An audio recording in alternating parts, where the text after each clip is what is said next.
Hello. अच्छा बात सुनो, वो अब्बाजी को छोड़ आए हो तुम? हाँ, छोड़ आया हूँ। अच्छा। अच्छा बात सुनो, तुम वापस जाओ और जाकर उनको कह के आओ कि वीकेंड पे भी आने की कोई ज़रूरत नहीं है। वीकेंड पे तुम्हें पता है 100 काम होते हैं, शॉपिंग करने भी जाना होता है, हमने इकट्ठे भी टाइम स्पेंड करना होता है। तो प्लीज़ जाकर ना उन्हें मना करके आओ। अच्छा बाबा, ठीक है।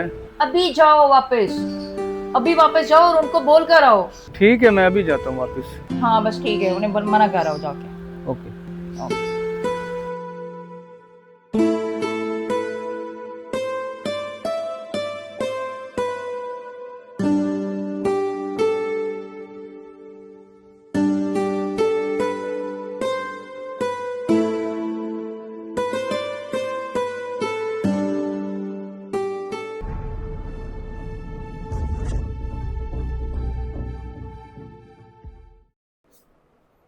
सर, ये आदमी जो अभी उठकर गए हैं।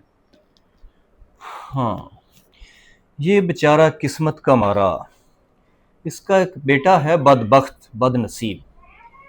ये उसको 25 साल पहले मेरे यतीम खाने से लेके गया था और उस बच्चे को इसने पढ़ाया लिखाया, उसकी पसंद की शादी कराई, ज़मीन जायदाद सब कुछ उसके नाम कर दिया।